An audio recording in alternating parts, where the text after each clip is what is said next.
नमस्कार दर्शक बंधु, आज हूँ 7 जानुआरी बुधवार। चलतु आज दिनर किछि मुख्य खबर उपरे नजर पकाइबा। प्रथम रही जदि आपण शीतरु रक्षा पाइबा पई घरे रूम हीटर व्यवहार करूछंती तेबे हेई जांतु सावधान। एहा सहित रूम रे एक बाल्टी पानी न रखिले आपण अजाणतरे गुरुतर स्वास्थ्य समस्या को निमंत्रण करूछंती बोली विशेषज्ञ माने चेतावनी दैछंती। वैज्ञानिक कारण अनुजाई हीटर चलिबा द्वारा घरर वायुमंडल प्राकृतिक आर्द्रता बा जलीय बाष्प द्रुत गति रे कमी जाए, फल रूम्र वायु अत्यधिक शुष्क हो जाए, जहाँ चर्म फाटिबा, आखि पोड़ा जला एवं निश्वास नेबारे कष्ट भली समस्या सृष्टि करे। विशेषकर आज्मा रोगी और छोट शिशु मानक पई एही शुष्क वायु अत्यंत विपज्जनक होई पारे। तेणु एहार सावधान पाई हीटर चालुथिबा बेले घरर एक कोणरे खोला बाल्टी पानी रखिबा निहाती जरूरी। हीटर उत्तापरे एही पानी धीरे धीरे बाष्पीभूत होई वायुरे आर्द्रता बजाय रखिबो, जहा द्वारा आपणक त्वचा सुस्थ रहिबा सह निश्वास प्रश्वास प्रक्रिया स्वाभाविक रही पारिबो। परवर्ती खबर, 6 वर्षर झील को दुष्कर्म पर हत्या घटना, दोषी को मृत्यु दंडादेश शुणाइले कोर्ट। माछ मारिबा नारे 2 जन नाबालक और जड़े नाबालिका को घरू डाकी नहीं प्रशांत बाग 2 नाबालक को किछि दूर रे छिड़ा कराई नाबालिका को एक निछाटिया स्थान को नहीं दुष्कर्म करिथिला प्रशांत। 2024 मसीह बरगढ़ जिला पद्मपुर उपखंड माइकमाल अंचल जड़े 6 वर्षर नाबालिका को दुष्कर्म पर हत्या करा घटन मंगलवार दोषी प्रशांत बाग को मृत्यु दंडादेश शुणाई बरगढ़ पोस्को कोर्ट। यह सहित मृत्यु नाबालिका परिवार लोकं 15 लाख टंका क्षतिपूरण प्रदान करने पर कोर्ट निर्देश देइछन्ते। परवर्ती खबर, सांबादिका चापीदेला बस, पिपिली रे मर्मतुंत सड़क दुर्घटना, स्कूटी को चापीदेला बस, सांबादिका सहित 2 जनकर मृत्यु। मंगलपुर छक निकट में घटी मर्मतुंत सड़क दुर्घटना। स्कूटी को एक बस धक्का देबा फल घटनास्थल में जड़े सांबादिका मृत्यु होइथिला। मृतक हेले शिला पट्टनायक। परवर्ती खबर, 4 जनक उपरे थिनर ढाली देले आउ जणे छात्र, छात्रंक उपरे थिनर ढाली आउ जणे छात्र निया लगाई देइथिबा अभियोग आसीछि। सप्तम श्रेणी रे पढुथिबा 3 छात्रंक सह मोट 4 छात्र गुरुतर। रायगड़ा जिला मुनिगड़ा पाइक डाकुलुगुड़ा हाईस्कूल रे घटिछि एक अभावनीय घटना। समस्त आहत छात्र विषम कटकर घरोई हॉस्पिटल रे भर्ती होइछन्ति। केउ कारण पाई एभली घटना घटिछि से नहीं किछि स्पष्ट होइनी। परवर्ती खबर, बंगोपसागर रे सृष्टि हेला लघुचाप, 24 घंटा मध्य आहुरी घनीभूत संभावना रही। गतकाली संध्या 5:30 दक्षिण पूर्व बंगोपसागर एवं संलग्न पूर्व विषुवरेखा निकटस्थ भारत महासागर उपर एक लघुचाप क्षेत्र सृष्टि होइछि। परवर्ती खबर, भेनेजुएला उपरे पुणी आक्रमण, अमेरिकार आक्रमण परे राष्ट्रपति भवन बाहर किए कला गुलीमाड़। सोमवार विलंबित राति रे भेनेजुएला राष्ट्रपति भवन निकट में भीषण गुलीगोला वर्षण होइछि। परवर्ती खबर, बांग्लादेश रे पुणी हिंदू को हत्या, सांबादिकों को गुली कले व्यवसायी को हाणीदेले। हिंदूंक विरुद्ध रे बांग्लादेश रे हिंसा थमिबार ना नेउनी। 24 घंटा भितर बांग्लादेश रे 2 जन हिंदू को हत्या करागलानी। सोमवार संध्यारे मणिरामपुर कोपालिया बजार रे जड़े हिंदू सांबादिकों को गुली करी हत्या करा जाइछि। सेहि भली सोमवार रात्रि रे नरसिंदी जिलार पोलास रे जड़े हिंदू व्यवसायी को धारुआ अस्त्र रे विभत्स्य हत्या करिसंती बांग्लादेशी। गत 3 सप्ताह मध्य बांग्लादेश रे 6 जन हिंदू आक्रमणर शिकार होई आखि बुझिलेनी। फल बांग्लादेश रे अल्प संख्यकंक सुरक्षा एबे बड़ प्रश्न होई छिड़ा होइछे। परवर्ती खबर, फेब्रुआरी 1 रु नियम लागू, टोलगेट रे गला बेले जोरिमाना देबे गाड़ी चालक। बीमा प्रदूषण सर्टिफिकेट नथिले फास्टैग रिचार्ज हेबनी। जदि गाड़ी रे किछि जोरिमाना अछि, बीमा नाही, प्रदूषण सर्टिफिकेट नाही, तेबे फास्टैग काम करिबो नाही।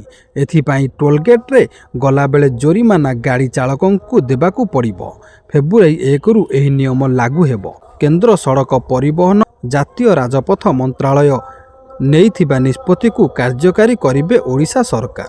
ଗାଡ଼ିର ସମସ୍ତ କାଗଜପତ୍ର ଠିକ୍ ଥିଲେ ଟୋଲଗେଟ୍ରେ ସମସ୍ୟା ହେବ ନାହିଁ। ସେହିପରି ଏପ୍ରିଲ 1ରୁ ପ୍ରଦୂଷଣ ସାର୍ଟିଫିକେଟ୍ ଏବଂ ଫିଟନେସ୍ ଯାଞ୍ଚ ବେଳେ ବାହନ ଯାଞ୍ଚ ବାଧ୍ୟତାମୂଳକ କରାଯାଇଛି। ଗାଡ଼ି ମାଲିକ ଚାଲାଣ ଦେଇଥିଲେ ଗାଡ଼ିର ବୀମା ଥିଲେ ହିଁ ଫିଟନେସ୍ ଓ ପ୍ରଦୂଷଣ ସାର୍ଟିଫିକେଟ୍ ମିଳିବ। ପରବର୍ତ୍ତୀ ଖବର, ସୃଷ୍ଟି ହେଲା ଲଘୁଚାପ। ଆଗାମୀ 24 ଘଣ୍ଟା ମଧ୍ୟରେ ଏହା ଅଧିକ ସ୍ପଷ୍ଟ ହେବାର ସମ୍ଭାବନା ଅଛି।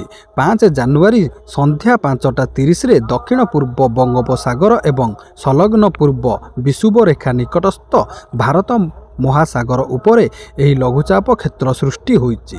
ସେପଟେ କିନ୍ତୁ ରାତି ତାପମାତ୍ରା 2ରୁ 4 ଡିଗ୍ରୀ ଯାଇ କମିପାରେ। ଏଥିପାଇଁ ଶୀତ ବଢ଼ିବ। ଢେଙ୍କାନାଳ, ନୟାଗଡ଼, ଗଞ୍ଜାମ, କଟକ, ଗଜପତି ଓ କନ୍ଧମାଳରେ ଘନ କୁହୁଡ଼ି ମଧ୍ୟ ଦେଖାଦେବ। ପାଣିପାଗ ବିଭାଗ ଏହି ପୂର୍ବାନୁମାନ କରିଛି। ଥଣ୍ଡାରେ କଲବଲ ସାରା ଓଡ଼ିଶା। ସାରା ରାଜ୍ୟରେ ଅସହ୍ୟ ଥଣ୍ଡା କଲବଲ କରୁଛି ଘନ କୁହୁଡ଼ି। ରାଜ୍ୟରେ ଥଣ୍ଡା ସହ ଘନ କୁହୁଡ଼ି ପାଇଁ ଅସ୍ତବ୍ୟସ୍ତ ଜୀବନଯାପନ। ଯାତାୟାତ ମୁସ୍କିଲ ହୋଇପଡ଼ିଛି। ଓଡ଼ିଶାରେ ଜାନୁଆରୀ ମାସରେ ବି ଜୋର ଶୀତ ସମ୍ଭାବନା ଥିବା ଆକଳନ କରିଛି ପାଣିପାଗ ବିଭାଗ। ପରବର୍ତ୍ତୀ ଖବର, ଖରିଫ ଧାନ ସଂଗ୍ରହ ପାଇଁ ପ୍ରତି ପଞ୍ଚାୟତରେ ଧାନ ମଣ୍ଡି ଖୋଲିଛି। ଚାଷୀ ମଣ୍ଡିରେ ଧାନ ଦେବେ। କ୍ୱିଣ୍ଟାଲ ପିଛା 3169 ଟଙ୍କା ପାଇବେ। ଡିସେମ୍ବର 23 ତାରିଖରୁ ମଣ୍ଡିରେ ଧାନ କିଣା ଆରମ୍ଭ ହୋଇଥିବା ବେଳେ ଏବେ ବି ଅନେକ ସ୍ଥାନରେ ମଣ୍ଡି ଅଚଳାବସ୍ଥା ଥିବାରୁ ଧାନ ବିକ୍ରି କରିପାରୁନାହାନ୍ତି ଚାଷୀ। ପରବର୍ତ୍ତୀ ଖବର, ଜାରି ରହିବ ମିଲର୍ସ ଆସୋସିଏସନ ଆନ୍ଦୋଳନ। ସରକାରଙ୍କ ସହ ମିଲର୍ସ ଆସୋସିଏସନ ବୈଠକ ବିଫଳ। ସରକାର ଦାବି ପୂରଣ ନେଇ ଲିଖିତ ପ୍ରତିଶ୍ରୁତି ନ ଦେବା ଯାଏ ଆନ୍ଦୋଳନ ଜାରି ରଖିବାକୁ ନିଷ୍ପତ୍ତି ନେଇଛି ସଂଘ। ରାଜ୍ୟର ସବୁ ଜିଲ୍ଲାରେ ଧାନ ସଂଗ୍ରହ ପ୍ରକ୍ରିୟା ବନ୍ଦ ରଖିବାକୁ ସଂଘ ନିଷ୍ପତ୍ତି ନେଇଛି। ଆଜି ବିଭିନ୍ନ ଦାବି ନେଇ ଯୋଗାଣ ନିଗମ ଏମ୍ଡିଙ୍କ ସହ ବୈଠକ ବସିଥିଲା। ପରବର୍ତ୍ତୀ ଖବର, ଭାରତ ଉପରେ ଆହୁରି ବଢ଼ିପାରେ ଟାରିଫ। ରୁଷକୁ ତେଲ କିଣିବାକୁ ନେଇ ଟ୍ରମ୍ପ ଦେଖାଇଲେ ନାଲି ଆଖି। ରୁଷକୁ ନେଇ ଭାରତକୁ ନାଲି ଆଖି ଦେଖାଇଲା ଆମେରିକା। ନୂଆଦିଲ୍ଲୀ, ରୁଷ ତେଲ ପ୍ରସଙ୍ଗରେ ସହଯୋଗ ନ କଲେ ଭାରତ ଉପରେ ବଢ଼ିପାରେ ଟାରିଫ। ସୋମବାର ଆମେରିକା ରାଷ୍ଟ୍ରପତି ଡୋନାଲ୍ଡ ଟ୍ରମ୍ପ କହିଛନ୍ତି, ନୂଆଦିଲ୍ଲୀ ସହଯୋଗ ନ କଲେ ଭାରତର ରପ୍ତାନି ଉପରେ ଅଧିକ ଟାରିଫ ଲଗାଇବୁ। ପରବର୍ତ୍ତୀ ଖବର, ଆମେରିକା ଭେନେଜୁଏଲା ଆକ୍ରମଣ ପରେ କିମ୍ ଜୋଙ୍ଗ ଉନ୍ଙ୍କ ବଡ଼ ଘୋଷଣା। ଭେନେଜୁଏଲା ଉପରେ ଆମେରିକାର ଆକ୍ରମଣକୁ ଦେଖି ଉତ୍ତର କୋରିଆ ବଡ଼ ପ୍ରସ୍ତୁତ। ହାଇପରସୋନିକ ମିସାଇଲର ପରୀକ୍ଷଣ କଲେ ଏକଛତ୍ରବାଦ ଶାସକ କିମ୍ ଜୋଙ୍ଗ ଉନ୍। ଉତ୍ତର କୋରିଆର ସରକାରୀ ଗଣମାଧ୍ୟମ ସୋମବାର ଏନେଇ ସୂଚନା ଦେଇଛି। ଉତ୍ତର କୋରିଆ କହିଛି, ତାନାଶାହା କିମ୍ ଜୋଙ୍ଗ ଉନ୍ ଅତ୍ୟାଧୁନିକ ହାଇପରସୋନିକ ମିସାଇଲ ପରୀକ୍ଷଣକୁ ନିରୀକ୍ଷଣ କରିଛନ୍ତି। ଏଥିସହ ଉତ୍ତର କୋରିଆର ପରମାଣୁ ଫୋର୍ସ ଯୁଦ୍ଧ ପାଇଁ ସମ୍ପୂର୍ଣ୍ଣ ପ୍ରସ୍ତୁତି ଥିବା କିମ୍ ଜୋଙ୍ଗ ଘୋଷଣା କରିଛନ୍ତି। ପରବର୍ତ୍ତୀ ଖବର, ଆସିଲା ନୂଆ ଯୋଜନା। ଯୁକ୍ତ 2ରେ ପଢ଼ୁଥିଲେ ମିଳିବ 50,000 ଟଙ୍କା। ରାଜସ୍ଥାନ ସରକାର 2016ରେ ମୁଖ୍ୟମନ୍ତ୍ରୀ ରାଜଶ୍ରୀ ଯୋଜନା ଆରମ୍ଭ କରିଥିଲେ। ଏହି ଯୋଜନା ଅଧୀନରେ ରାଜ୍ୟର ଝିଅମାନଙ୍କୁ ମୋଟ 50,000 ଟଙ୍କା ଆର୍ଥିକ ସହାୟତା ମିଳିଥାଏ। ଏହି ରାଶି ଏକାଥରେ ଦିଆଯାଇନଥାଏ, ବରଂ ଝିଅର ବୟସ ଏବଂ ଶିକ୍ଷାଗତ ପ୍ରଗତି ଉପରେ ଆଧାର କରି 6ଟି ଭିନ୍ନ ଭିନ୍ନ କିସ୍ତିରେ ଦିଆଯାଇଥାଏ ଏବଂ ସିଧାସଳଖ ତାଙ୍କ ବ୍ୟାଙ୍କ ଆକାଉଣ୍ଟକୁ ସ୍ଥାନାନ୍ତରିତ କରାଯାଇଥାଏ। ଏହି ଯୋଜନାର ମୁଖ୍ୟ ଉଦ୍ଦେଶ୍ୟ ହେଉଛି କନ୍ୟା ଭ୍ରୂଣ ହତ୍ୟା ରୋକିବା, ଲିଙ୍ଗ ଅନୁପାତରେ ଉନ୍ନତି ଆଣିବା ଏବଂ ଝିଅମାନଙ୍କ ଶିକ୍ଷାକୁ ଉତ୍ସାହିତ କରିବା। ପରବର୍ତ୍ତୀ ଖବର, ଆପଣଙ୍କ ଗାଡ଼ି ବ୍ୟାଟେରୀର ମଧ୍ୟ ରହିବ ଆଧାର କାର୍ଡ଼। କେନ୍ଦ୍ର ସଡ଼କ ପରିବହନ ମନ୍ତ୍ରାଳୟ ଇଲେକ୍ଟ୍ରିକ୍ ଭେହିକିଲ୍ ବ୍ୟାଟେରୀ ପାଇଁ ଏକ ନୂଆ ନିୟମ ଆଣିବାକୁ ଯାଉଛି, ଯେଉଁଥିରେ ପ୍ରତି ବ୍ୟାଟେରୀକୁ ଏକ ସ୍ୱତନ୍ତ୍ର ପରିଚୟ ନମ୍ବର ବା ବ୍ୟାଟେରୀ ଫ୍ୟାକ୍ ଆଧାର ନମ୍ବର ଦିଆଯିବ। ପ୍ରସ୍ତାବିତ ନିୟମ ଅନୁଯାୟୀ ଏହି 21 ଅଙ୍କ ବିଶିଷ୍ଟ ନମ୍ବର ମାଧ୍ୟମରେ ବ୍ୟାଟେରୀର ଉତ୍ପାଦନଠାରୁ ଆରମ୍ଭ କରି ରିସାଇକେଲ ପର୍ଯ୍ୟନ୍ତ ସମସ୍ତ ତଥ୍ୟ ଟ୍ରାକ୍ କରାଯାଇପାରିବ। ଯେପରି ମଣିଷର ପରିଚୟ ଆଧାର କାର୍ଡ଼ରୁ ମିଳେ, ଠିକ୍ ସେହିପରି ଗାଡ଼ି ବ୍ୟାଟେରୀର ସମସ୍ତ ଇତିହାସ ଏହି ନମ୍ବରରେ ରେକର୍ଡ ରହିବ। ବି ପ୍ୟାନ୍ ଷ୍ଟିକରକୁ ବ୍ୟାଟେରୀ ଉପରେ ସ୍ପଷ୍ଟ ଭାବରେ ଲେଖାଇବାକୁ ପଡ଼ିବ ଏବଂ ନିର୍ମାତା କମ୍ପାନୀମାନେ ସମସ୍ତ ଡାଟା ସରକାରୀ ରିପୋର୍ଟରେ ଅପଲୋଡ଼ କରିବେ। ପରବର୍ତ୍ତୀ ଖବର, ସୁପ୍ରିମକୋର୍ଟଙ୍କ ବଡ଼ ରାୟ। ଜେନେରାଲ ସିଟ୍ରେ SC ST ଓ OBCଙ୍କ ବି ହକ୍। सरकारी चाकरी क्षेत्र में संरक्षण मेरिट को नहीं सुप्रीमकोर्ट एक ऐतिहासिक राय शुणाई। सर्वोच्च न्यायालय स्पष्ट करिसेंति जे एणिकी संरक्षित वर्ग एससी एसटी ओबीसी प्रार्थी माने मध्य जेनेराल कैटेगरी बा साधारण वर्ग सीट्रे चाकरी पाइबाकू हकदार अटंती। कोर्ट को कहिबा कथा हैला ओपन बा साधारण वर्गर सीट कौनसी निर्दिष्ट जातिर जागीर नुहे। जदि कौनसी संरक्षित वर्गर मेधावी छात्र लिखित परीक्षा रे जेनेराल कट ऑफ रु अधिक नंबर रखती तेबे तांकू साधारण वर्ग रे गणना कराजिबो। परवर्ती खबर बजेट 2026 रे मध्यवित्तंकू उपहार। केंद्र बजेट 2026 पूर्व मध्यवित्त वर्गों पाई एक बड़ आश्वस्तिकर खबर सामना को आसीची। आयकरदाता न्यू टैक्स रिजिम आड़कू आकर्षित करने सरकार आगामी बजेट रे आयकर छाड़ सीमा वृद्धि सह बड़ घोषणा करिबार संकेत देइछन्ति। सरकारी तथ्य अनुसार न्यू टैक्स रिजिम रो लोकप्रियता द्रुत गति रे बढ़ुछि एवं गत वर्ष प्राय 72% बा 5.27 कोटी लोक एही नुआ व्यवस्था रे रिटर्न फाइल करिछन्ति। विशेषज्ञों मतरे वार्षिक 7.5 लक्ष रु 25 लक्ष टंका आय करुथिबा व्यक्तिंको पाई यही व्यवस्था अत्यंत लाभदायक। उदाहरण स्वरूप 15 लक्ष टंका आय उपरे पुराणा अपेक्षा नुआ नियम रे प्राय 36,400 टंकार संचय हेउछि।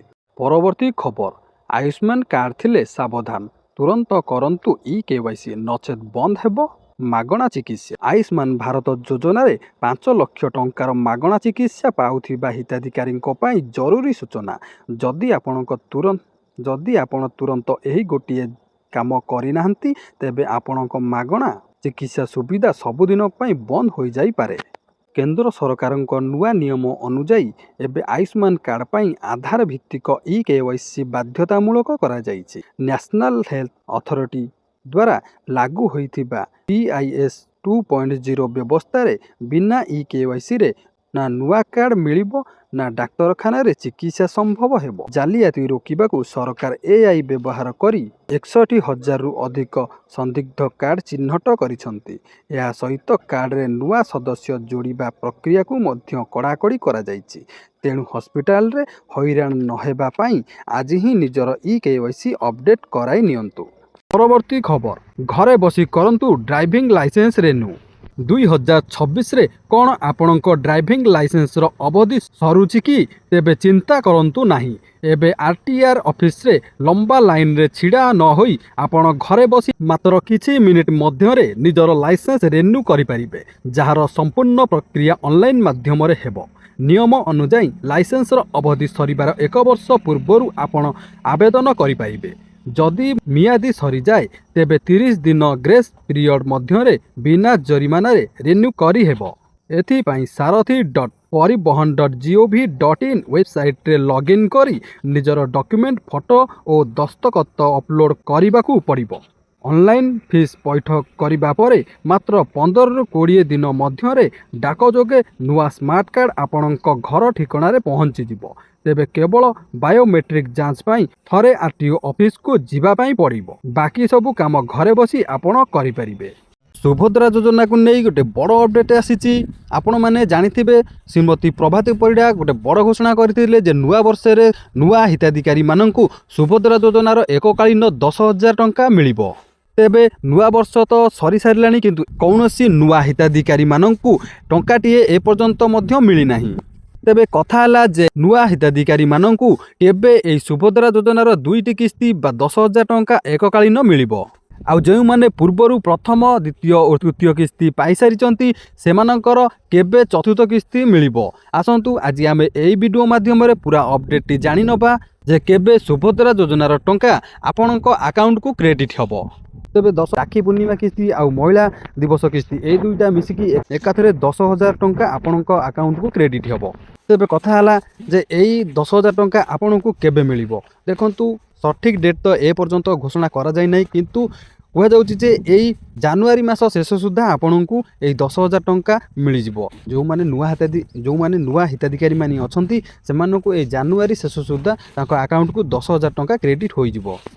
তাহলে ডେଟ୍ଟି କହିବାକୁ ଗଲେ ଅନୁମାନିକ କରାଯାଉଛି ଯେ ଯେଉଁମାନେ ନୂଆ ହିତାଧିକାରୀ ମାନେ ଅଛନ୍ତି ନୂଆ କରି ଆବେଦନ କରିଥିଲେ ସେମାନଙ୍କୁ ଏଇ ଜାନୁଆରୀ 10 ତାରିଖ ଭିତରେ ମିଳିବାର ବହୁତ ସମ୍ଭାବନା ରହିଛି। ହଁ, ଆଉ ଗୋଟେ ବଡ଼ କଥା ହେଉଛି ନୂଆ ହିତାଧିକାରୀମାନଙ୍କ ପାଇଁ ଆହୁରି ମଧ୍ୟ ଗୋଟେ ବଡ଼ ଖୁସି ଖବର ଅଛି ଯେ ସେମାନେ ଏଇ 10,000 ଟଙ୍କା ପାଇସାରିଲା ପରେ ମଧ୍ୟ ପୁଣି 5,000 ଟଙ୍କା ପାଇବେ। କେବେ ପାଇବେ ନା ପୁଣି ଯେବେ ଚତୁର୍ଥ କିସ୍ତି ମିଳିବ। ପୁରୁଣା ହିତାଧିକାରୀମାନେ ଯେଉଁମାନେ ଅଛନ୍ତି ଯେଉଁମାନଙ୍କୁ ପ୍ରଥମ ଦ୍ୱିତୀୟ ତୃତୀୟ କିସ୍ତି ମିଳିସାରିଛି ସେମାନଙ୍କୁ ମାର୍ଚ୍ଚ 8 ତାରିଖରେ ପୁଣି ଚତୁର୍ଥ କିସ୍ତି ମିଳିବା ପାଇଁ ଯାଉଛି। ସେଇ ଟାଇମ୍ରେ ପୁଣି ଯେଉଁମାନେ ନୂଆ ହିତାଧିକାରୀମାନେ 10,000 ଟଙ୍କା ପାଇଥିଲେ ପୁଣି ସେମାନେ ଆଉ 5,000 ଟଙ୍କା ସେଇ ଟାଇମ୍ରେ ପାଇବେ। କହିବାକୁ ଗଲେ ଆପଣ ପୁରା ଟୋଟାଲି 15,000 ଟଙ୍କା ଏକକାଳୀନ ପାଇବା ପାଇଁ ଯାଉଛନ୍ତି। ପରବର୍ତ୍ତୀ ଖବର, ସରକାରୀ ଚାକିରି ନେଇ ଆସିଲା ବଡ଼ ଖୁସି ଖବର। ରାଜସ୍ୱ ବିଭାଗରେ 1414 ଚାକିରି। ସରକାରୀ ଚାକିରି ପାଇଁ ବଡ଼ ସୁଯୋଗ। ରାଜ୍ୟ ସରକାର ନେଇଛନ୍ତି ବଡ଼ ପଦକ୍ଷେପ। ରାଜସ୍ୱ ବିଭାଗରେ ଏକାଥରେ ପୂରଣ ହେବ 1414 ପଦବୀ। ଏନେଇ ପ୍ରକ୍ରିୟା ଆରମ୍ଭ ହୋଇସାରିଛି। OSSSCରେ ରିକ୍ୟୁଜିସନ୍ ଦାଖଲ କରିବା ଲାଗି ନିର୍ଦ୍ଦେଶ। ରାଜସ୍ୱ ଓ ବିପର୍ଯ୍ୟୟ ପରିଚାଳନା ବିଭାଗ ପକ୍ଷରୁ ରାଜ୍ୟର ସମସ୍ତ ଜିଲ୍ଲାପାଳଙ୍କୁ ଗୁରୁତ୍ୱପୂର୍ଣ୍ଣ ନିର୍ଦ୍ଦେଶ ଜାରି କରାଯାଇଛି। ପରବର୍ତ୍ତୀ ଖବର, ରେଳ କର୍ମଚାରୀଙ୍କ ପାଇଁ ବଡ଼ ଖୁସି ଖବର। ଅଷ୍ଟମ ବେତନ କମିଶନ ରେଳ କର୍ମଚାରୀମାନେ ପାଇବେ। ଅଷ୍ଟମ ବେତନ କମିଶନ 2028 ପ୍ରାରମ୍ଭରେ କାର୍ଯ୍ୟକାରୀ ହେବାର ଆଶା କରାଯାଇଛି। ଏହା ପୂର୍ବରୁ ରେଳବାଇ ଆରମ୍ଭ କଲାଣି ପ୍ରସ୍ତୁତି। କେନ୍ଦ୍ର ସରକାରୀ କର୍ମଚାରୀଙ୍କ ଦରମାରେ 30ରୁ 34% ବୃଦ୍ଧି ଘଟିବ ବୋଲି ଆଶା କରାଯାଉଛି। ଭାରତୀୟ ରେଳବାଇ ଏଥିପାଇଁ ପ୍ରସ୍ତୁତି ଆରମ୍ଭ କରିସାରିଛି।